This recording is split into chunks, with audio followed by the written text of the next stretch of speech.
Hello, ladies and gentlemen. This is Leon from Phoenix Home Guru.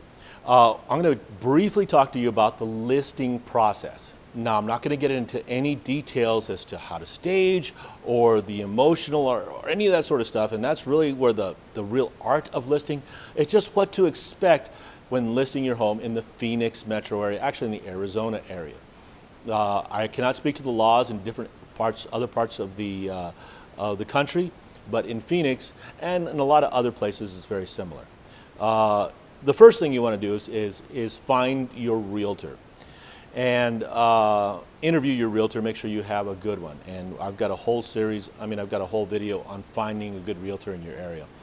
Make sure you look for that. But once you find the realtor, you have the realtor do a comparative market analysis of your area, what your house is selling for, and to give you realistic ideas of value. It is a bit of a fool's errand to overprice your house because it will have to be appraised, and you will probably sit on the market for an awfully long time if you're overpriced, and even if you do get it, you'll have an appraisal issue. So properly evaluating your house is critical. So once you come to terms of the realtor will get you a value of the house. You do the research as well. You want to make sure that the value is commensurate with the market. So it doesn't hurt to interview more than one realtor. Don't just get the one that ends up giving you the highest value. That often is the weakest realtor. So then you will be signing a listing contract. There's two types. There's an exclusive right to sell and an exclusive agency. The exclusive right to sell is basically what it says, that realtor has the exclusive right to sell your house for that period of time of the listing. Exclusive agency says that he has exclusive agency to the house, means that you can sell it on your own if you end up selling to your uncle or somebody you know. Generally, most realtors do not do exclusive agencies unless they're excluding somebody that might have already seen the house. Once you do that contract, then the listing starts. They put a lockbox on your house, and people are allowed to come and see your home. Normally on a vacant home, it's very easy. They just come at their leisure within the time period set on the box. The box is a computerized box that only allows realtors that update every day.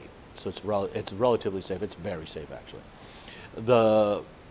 If it's an occupied home, then people have to make an appointment, and they will make an appointment. They'll come between 1 hour or another, and say between 3 and 3:15, and then another one between 4 and 4:15. You'll end up showings throughout the day. Hopefully it'll sell quickly, because that is a bit of a pain. Then you got into that wonderful day when you get an offer, and the offer gets negotiated. Basically, somebody will send you the contract signed with the offer that'll say the price, the terms of the contract, and there's closing costs and what have you, the type of loan, when it's going to close, who the escrow company that's going to handle the transaction, and any other little minutia as far as things that are included and what have you. That's a negotiation process. A good realtor will guide you through that process. There can be counters, and there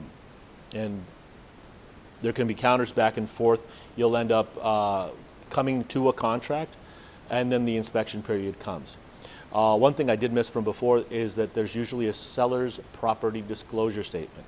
That means you are disclosing everything about your house. It's a relatively lengthy a disclosure statement asking you things about your home. And that will be given to them at the time that the contract's done, or it'll be provided for them on the MLS, so they have it as reference to begin before to do their due diligence. And then the 10-day inspection starts. The 10-day inspection is their time to do the full due diligence on the house and make sure it's the house for them. During that period of time, they will generally do an inspection, and once that inspection is done, they'll ask for the repairs that need to be done on the home, if any. At least in Arizona, at that point, they can leave with their earnest money intact, because that is the due diligence time for no reason at all. Normally what happens is they find something wrong with the house, small little thing. They'll ask for small repairs, and you have 5 days to respond after that 10-day inspection period to those repairs. Basically, you come to an agreement on that. Normally after that, the inspection is, the appraisal is ordered. Now the appraisal normally is ordered after the inspection, so you don't end up with fees that you're not going to on a house that you're not going to take. Normally, that's probably about 2 or 3 weeks before close of escrow.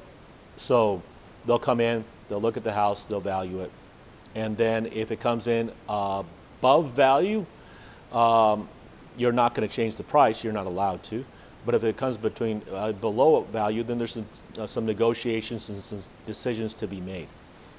Then we go on to close. You'll be getting a call from the title company to come and sign your documents, and the buyers will as well. They don't do it they don't do it together. There's not a lawyer there, at least in Arizona.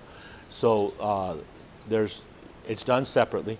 All the documents are put together at the day of close of escrow. All the funds are distributed, and then it's sent to record. Once it records, the house is now no longer yours. You can move on to your next home. Very simplified version of the closing process. There's so much minutia, there's so much finesse, there's so much art to getting all these to the point where you're getting the most for your home. And these are different parts of what I'm going to be discussing in other videos and have discussed in videos before this. So please reach out to me if you have any questions, but this is a very basic overview. Please comment if you have any comments. I know that people from back east are going to really comment because they're used to lawyers at the table. But nonetheless, thank you very much for your attention. Have a good day.